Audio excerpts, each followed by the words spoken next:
Assalamualaikum warahmatullahi wabarakatuh. Salam sejahtera bagi kita semua.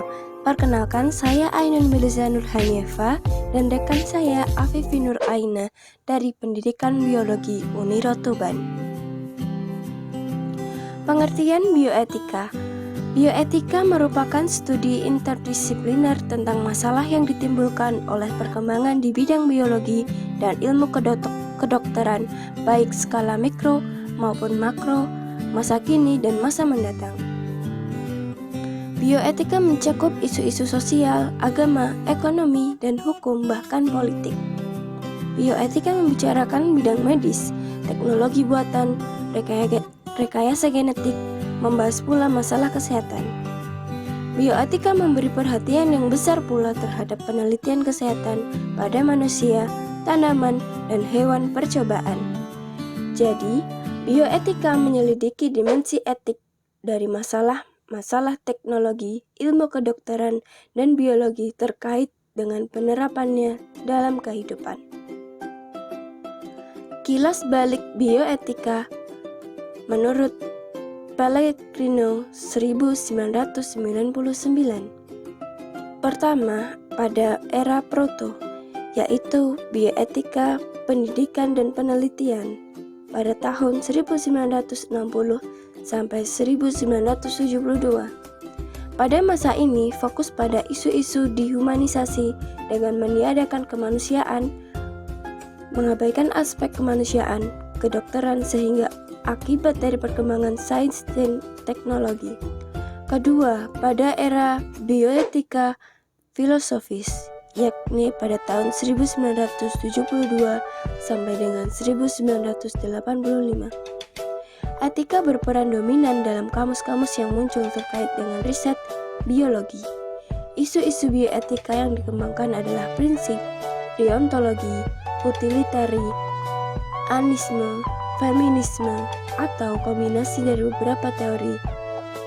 Selanjutnya adalah etika bioetika global, yakni pada 1985 sampai dengan sekarang. Seiring perkembangan sains dan teknologi, adanya masalah terkait semakin beragam dan luas. Bioetika mulai dipakai di kalangan elit hukum, agama, antropologi, ekonomi, ilmu politik, psikologi, dan lainnya. Berikutnya adalah macam-macam bioetika tanaman. Pertama, ada bioetika tanaman transgenik. Transgenik adalah tanaman yang telah direkayasa bentuk maupun kualitasnya melalui penyisipan gen atau DNA binatang, bakteri, mikroba, atau virus untuk tujuan tertentu. Organisme transgenik adalah organisme yang mendapatkan pindahan gen dari organisme lain. Gen yang ditransfer dapat berasal dari jenis lain seperti bakteri, virus, hewan, atau tanaman lain. Secara ontologi, tanaman transgenik adalah suatu produk rekayasa genetika melalui transformasi gen dari makhluk hidup lain ke dalam makhluk tanaman yang tujuannya untuk menghasilkan tanaman baru yang memiliki sifat unggul yang lebih baik dari tanaman sebelumnya. Secara epistemologi, proses pembuatan tanaman transgenik sebelum dilepas ke masyarakat telah melalui hasil penelitian yang panjang, melalui studi kelayakan dan uji lapangan dengan pengawasan yang ketat, termasuk melalui analisis dampak lingkungan untuk jangka pendek dan jangka panjang.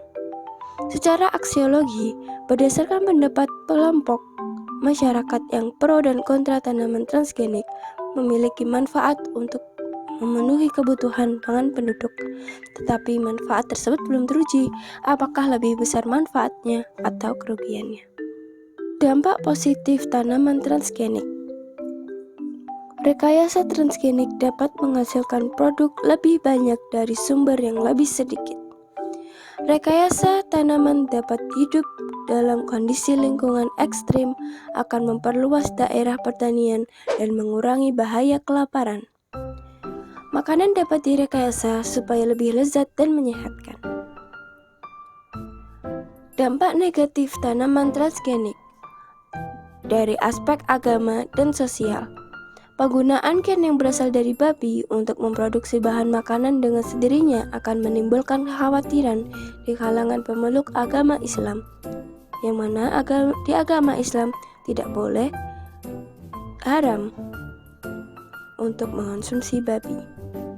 Penggunaan gen dari hewan dalam rangka meningkatkan produksi bahan makanan akan menimbulkan kekhawatiran bagi kaum vegetarian yang mempunyai keyakinan tidak boleh mengonsumsi produk hewani. Selanjutnya akan dilanjutkan oleh rekan saya Afifi.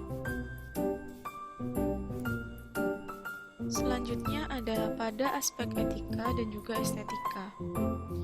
Contoh dari aspek ini adalah penggunaan bakteri E. coli yang digunakan pada industri pangan. Bagi sebagian orang, hal ini tentu saja menjijikkan karena kita tahu bahwasanya bakteri E. coli ini didapatkan dari isolasi tinggal manusia. Selanjutnya adalah pada aspek ekonomi. Contoh yang pertama adalah penggunaan tebu transgenik yang mampu menghasilkan gula dengan kemanisian jauh lebih tinggi daripada gula tebu biasa.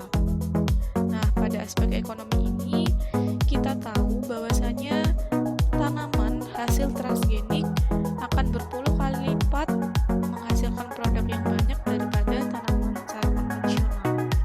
Hal ini tentu saja akan mematikan penanaman atau budidaya dengan cara konvensional. Selanjutnya adalah dampak negatif pada aspek kesehatan. Jadi selain aspek ekonomi dan juga aspek estetika dan juga etika, ada juga aspek kesehatan. Yang pertama adalah adanya potensi toksisitas atau bahaya racun bagi bahan pangan. Nah, contoh dari yang pertama ini adalah pada transfer gen tertentu dari ikan ke dalam tomat yang tidak pernah berlangsung secara alami, berpotensi menimbulkan risiko toksisitas dan juga akan membahayakan kesehatan. Yang kedua adalah adanya potensi menimbulkan penyakit dan juga gangguan kesehatan. Nah, hal ini juga berkaitan pada poin yang pertama. Karena adanya bahan yang beracun, maka hal ini akan menimbulkan penyakit dan juga gangguan kesehatan pada manusia. Selanjutnya yang terakhir adalah pada aspek lingkungan, yaitu adanya potensi erosi plasma nutfah atau tanaman endemik. Jadi karena adanya tanaman transgenik yang terlalu banyak, maka akan menggeser tanaman asli atau plasma nutfah atau tanaman dengan keunggulan tinggi. Yang kedua adalah adanya potensi pergeseran gen. Nah, ini akan terjadi banyak gen tanaman yang tidak asli lagi karena adanya transgenik, karena adanya rekayasa. Yang ketiga adalah adanya pergeseran ekologi. Nah, ini berkaitan dengan poin yang pertama dan juga poin yang kedua. Biasanya nih, kalau misalkan di suatu tempat terdapat suatu tanaman endemik dan tanaman endemik tersebut telah dilakukan transgenik, maka tanaman endemik tersebut akan tergeser. Dan itu juga akan mempengaruhi tergesernya ekologi. Yang keempat adalah adanya potensi terbentuknya barrier spesies. Yang kelima, adanya potensi mudah diserang penyakit. Nah, itu adalah contoh-contoh dari dampak negatif penggunaan tanaman transgenik pada aspek lingkungan. Pada materi selanjutnya adalah bioetika rekayasa genetika tanaman. Yang pertama, adanya produk hasil rekayasa tanaman memiliki tujuan untuk mengatasi kelaparan, defisiensi nutrisi, peningkatan produktivitas tanaman, ketahanan terhadap cekaman lingkungan yang ekstrim, dan lain-lain. Hal ini menurut Amin pada tahun 2011. Kedua, perkembangan dari rekayasa genetika tersebut diikuti dengan berbagai macam isu permasalahan sosial, seperti ekonomi, lingkungan, kesehatan, politik, agama, etika, dan legalitas suatu produk rekayasa genetika. Tanaman rekayasa genetika memiliki potensi yang mampu mengubah dunia agrikultural. Hal ini dikarenakan tanaman tersebut mampu meningkatkan hasil produktivitas serta mampu menekan biaya dan mengurangi ketergantungan bahan kimia. Pemanfaatan mampu meningkatkan produksi tanaman di lebih dari 15 negara serta hampir 80 juta hektar pada tahun 2004 dalam skala global. Dipakai untuk memproduksi tanaman hasil rekayasa genetika seperti pada kedelai, jagung, kanola, dan kapas. Pada tahun 2009, terjadi peningkatan menjadi 29 negara yang menggunakan tanaman rekayasa genetika. Hal ini dikarenakan tanaman tersebut mampu meningkatkan hasil produksi serta mampu memberikan income skala global, mampu mereduksi emisi karbon, serta mampu meminimalisir penggunaan pestisida.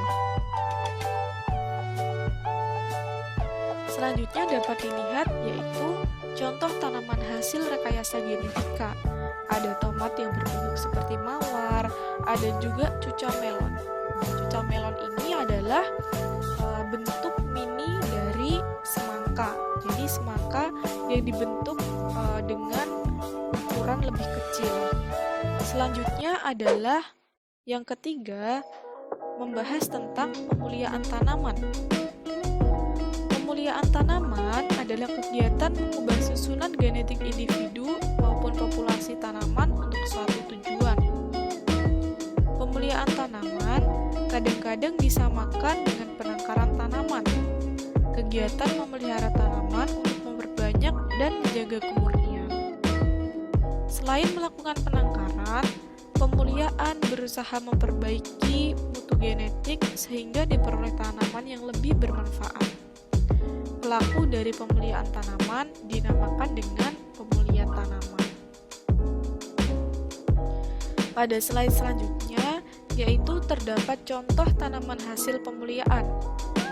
Gambar yang paling kiri adalah cabai hasil pemuliaan tanaman yang bisa kita lihat bahwasannya secara morfologis ia memiliki ukuran yang lebih besar daripada cabai pada umumnya. Yang kedua adalah jambu. Jambu biji dari Taiwan. Nah, ini juga merupakan hasil dari pemulihaan tanaman, yaitu dengan cara memaksimalkan gen dalam tanaman. Yang ketiga adalah tanaman kacang panjang. Tanaman kacang panjang merah ini juga menggunakan pemaksimalan sifat gen. Jadi, ia memiliki ukuran yang lebih besar dari tanaman kacang pada umumnya.